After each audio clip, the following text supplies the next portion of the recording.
En los últimos tiempos, la Comunidad Valenciana ha perdido una buena parte de sus bosques. Cuando se quema el bosque, no solo sufren el paisaje o las especies animales. Sufre también la diversidad vegetal. La naturaleza es nuestro mejor laboratorio. En las plantas están posiblemente todos los remedios para las enfermedades.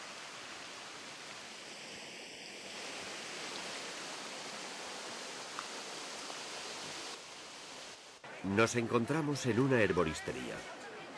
Todas estas hierbas han sido recogidas a mano por personas que conocen bien su utilidad.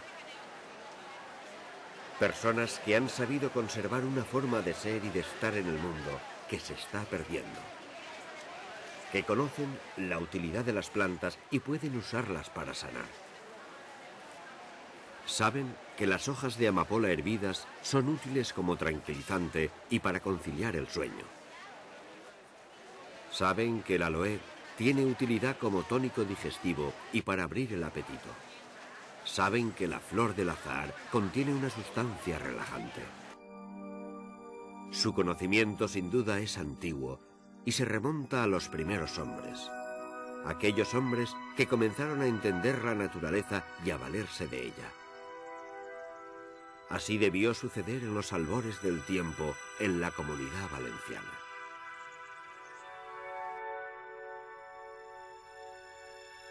Durante el primer milenio antes de Cristo, floreció en nuestra comunidad y en las zonas limítrofes la cultura ibérica.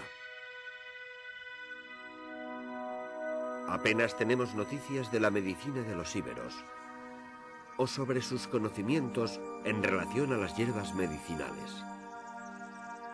Al menos de las hierbas que curan la salud.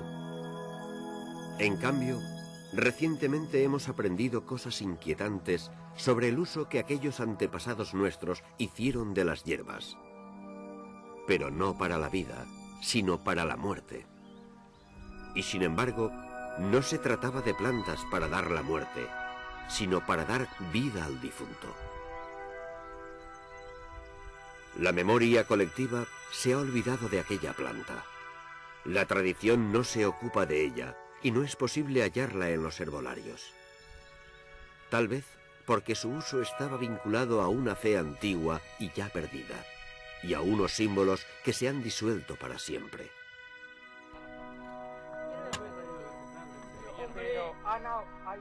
Han debido ser los arqueólogos quienes han rescatado para nosotros esa parte perdida de nuestro pasado.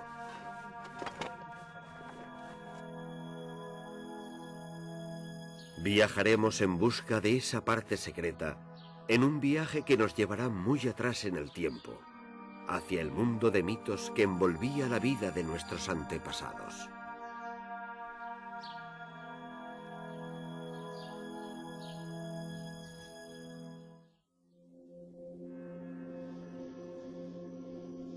El que abandona el mundo, el que deja todo cuanto tiene y se marcha, inicia un largo viaje. Un viaje a Occidente, al reino de los espíritus. Desde la cuna de la cultura, en el valle del Nilo, en las tierras de Mesopotamia, ese viaje llevaba al otro lado del mar, al reino del crepúsculo.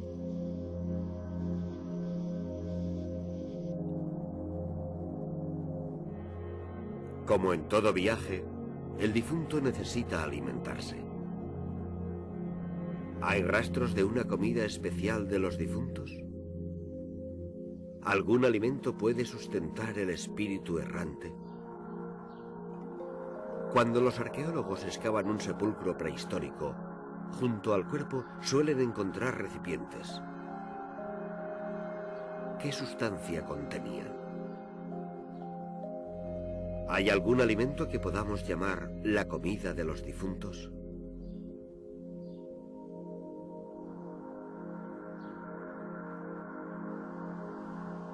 ¿Es que acaso los bosques aún nos ocultan secretos?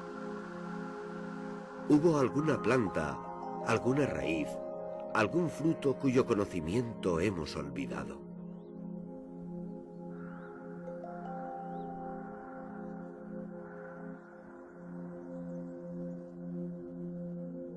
La antigüedad fue una época cruel y guerrera.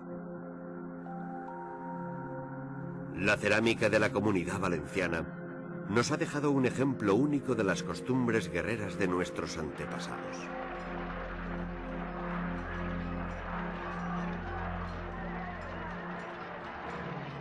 Estas escenas de la cerámica nos remiten a un pasado violento que solo podemos imaginar.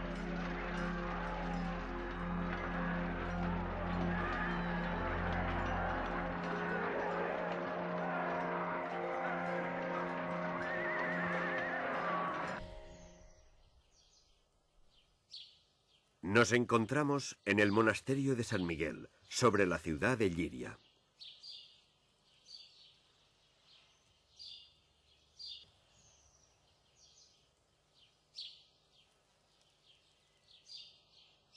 Junto al monasterio se encuentra el poblado ibérico llamado precisamente así, el poblado de San Miguel de Llíria. Se trata de un hábitat ubicado en una ladera, lo que condicionó una arquitectura con soluciones técnicas especialmente complicadas para superar un suelo en pendiente. Los habitantes del poblado posiblemente eligieron esta ubicación y asumieron estas complicaciones arquitectónicas por motivos defensivos, es decir, a causa de la guerra.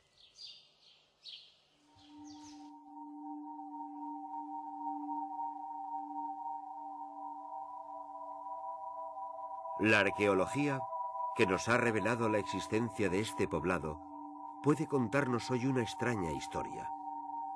La historia de una mujer rica, probablemente una princesa.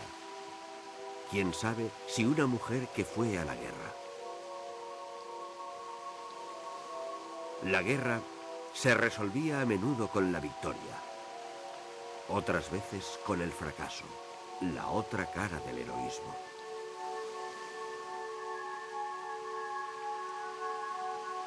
El llanto de las mujeres, el dolor de la comunidad.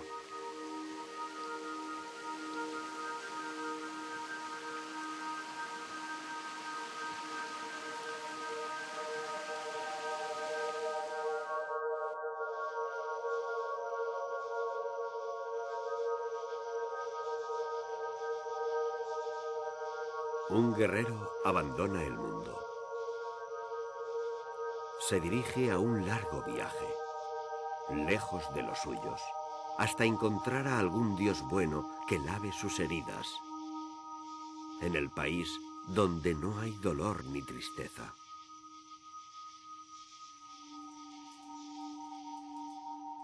En todas las religiones se nos cuenta cómo el muerto revive y vuela al país de la felicidad.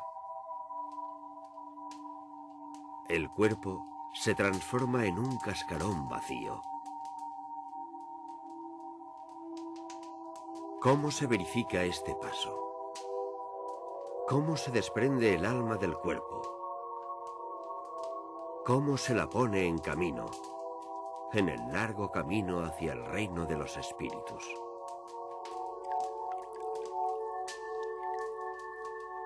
Al cuerpo muerto se le procuran los últimos cuidados.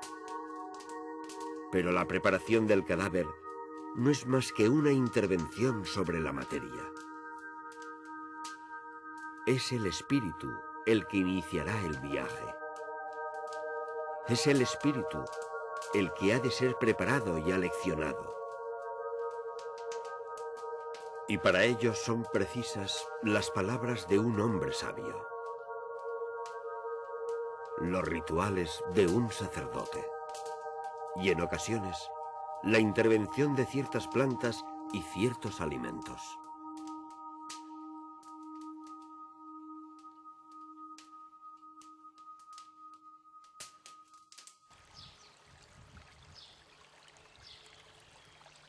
En el cuento popular, que a menudo simboliza un viaje al reino de los muertos, se pone mucho énfasis en la lejanía del reino.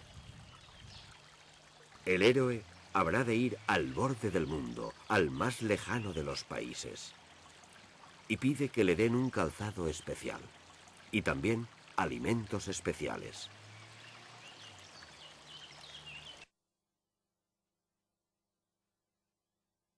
Dice un cuento: debes saber también que las algarrobas que crecen en este árbol serán tu única comida durante los 7 días que durará vuestro viaje.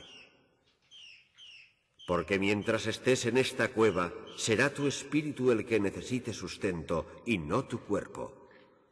Y es por eso por lo que comerás algarrobas, pues en ninguna otra comida hay contenida tanta esencia espiritual. Por lo tanto, llenad vuestros bolsillos con ellas.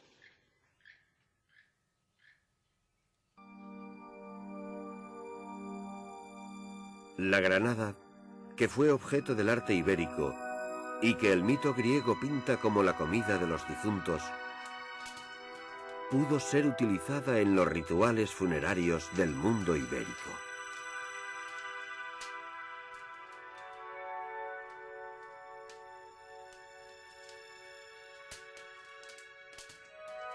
Pero sabemos más, con un conocimiento mucho más preciso. Este sacerdote busca una planta, conoce el monte, sabe distinguir las plantas inocuas, las que alimentan, las venenosas, y también las que sirven para un trance sobrenatural.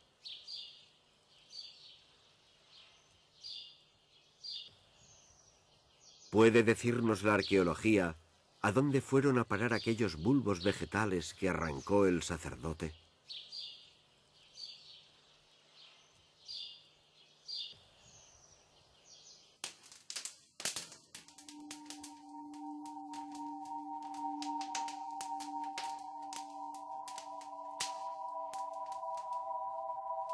¿Podemos saber por qué aquellos bulbos fueron depositados ritualmente junto al cadáver?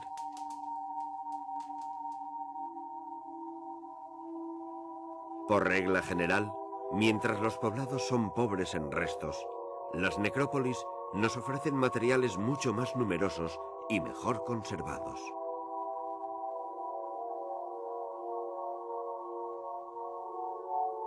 Pero la riqueza de las tumbas ha ido a parar a las vitrinas.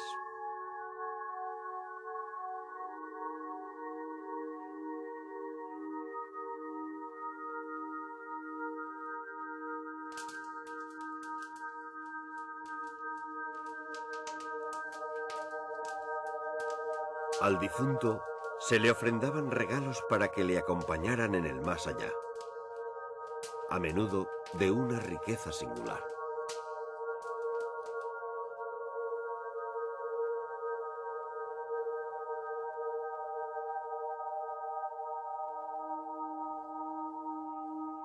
El ajuar cerámico debía romperse ritualmente.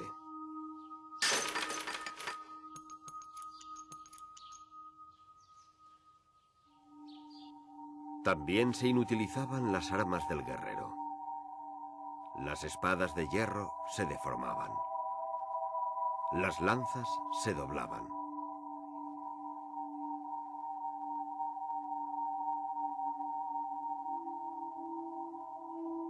Todo ello debía arder junto con el cuerpo muerto, porque todo ello debía revivir y servir en la otra vida.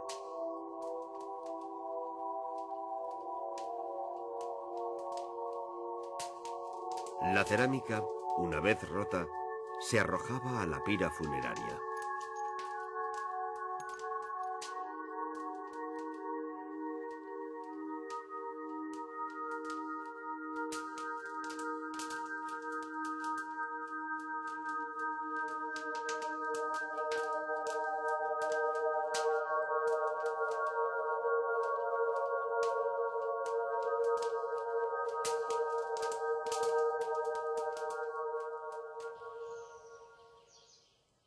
Apagado el fuego, el sacerdote recogía los restos quemados del cadáver y los introducía en la urna funeraria.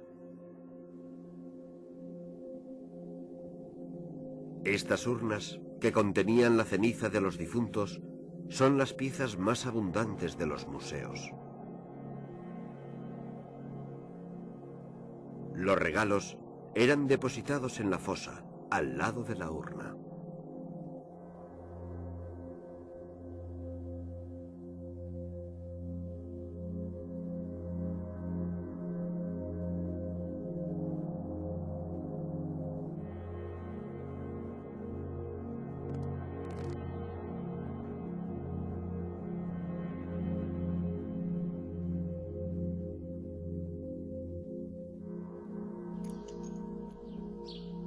A veces, la cerámica rota se reunía en un montón.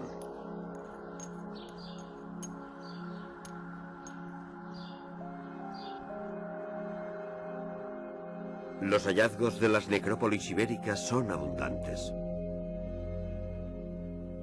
Muchos de ellos nos revelan aspectos importantes de la vida en el más allá.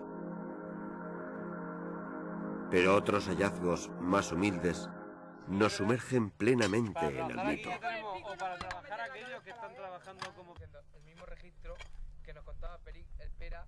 La investigación nos dirige hacia Coimbra del Barranco Ancho, donde se encuentran un poblado y una necrópolis ibérica.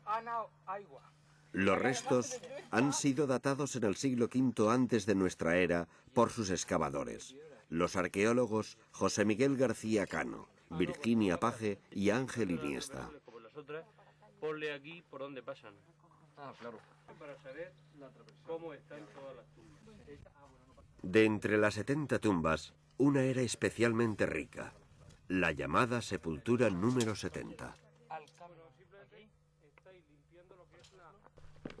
Lo dejamos por aquí porque luego taparemos los perfiles.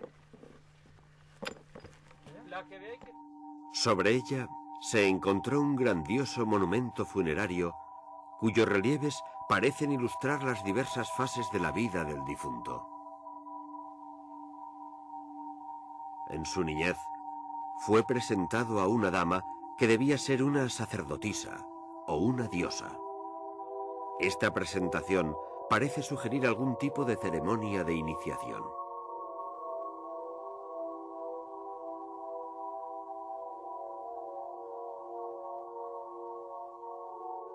Suponemos que más adelante accedió al orden ecuestre y aparece cabalgando, en una imagen con fuertes implicaciones simbólicas.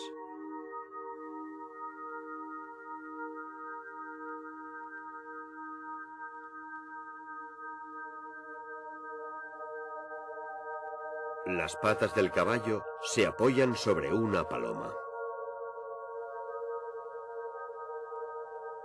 Pisan también un conejo, que a menudo se interpreta en contextos funerarios como un símbolo de la muerte. Fuese quien fuese el difunto alojado en la tumba, debió tratarse de un personaje importante y querido. Pero he aquí que no era un guerrero, sino una mujer.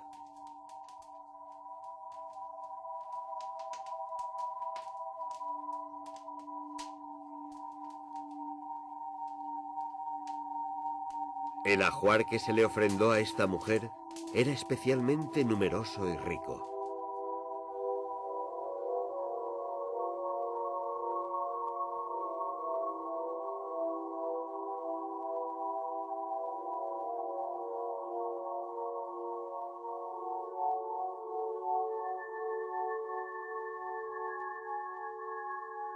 Pero lo más importante, lo más dramático y notable de la sepultura número 70 no son sus riquezas, sino unos pequeños bulbos vegetales hallados por los arqueólogos.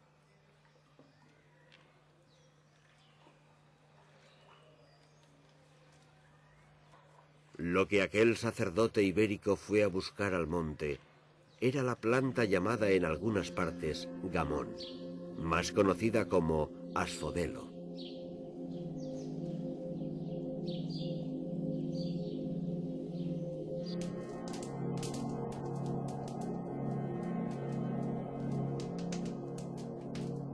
El cuerpo del guerrero fue quemado para que su alma volase al encuentro de los seres divinos. El asphodelo, una planta especial, una planta con propiedades mágicas, fue también a la tumba, con el guerrero.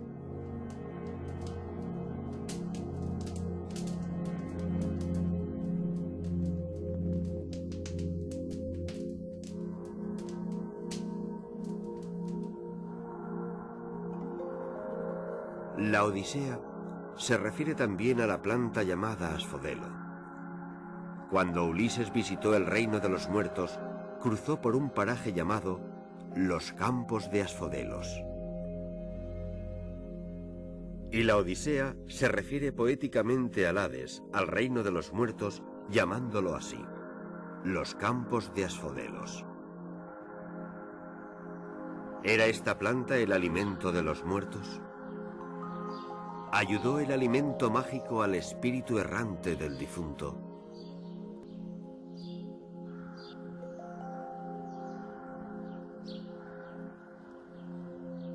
Las manos del arqueólogo que encontró los restos secos y carbonizados del bulbo de asphodelo la recogieron directamente desde las manos del sacerdote. Lo que tomó en sus manos el arqueólogo no fue un objeto cotidiano. En ellas vino a posarse el mito. Lo que recogió fue la herencia de Homero, la misma planta que Ulises había visto en el más allá.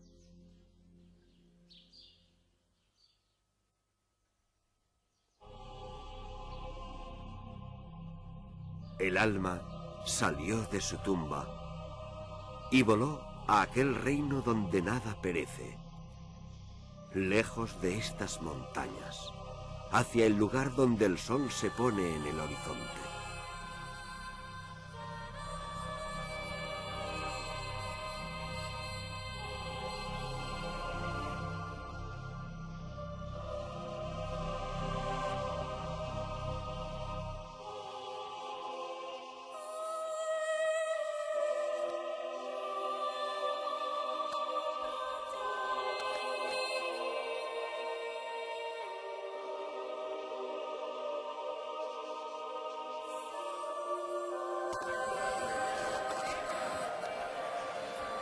Y aquí nos quedó solo la pequeña huella de toda esa aventura. Y la suma de todas esas pequeñas huellas es lo que convierte a estos barrancos, a estos valles, a estos caminos en una tierra encantada.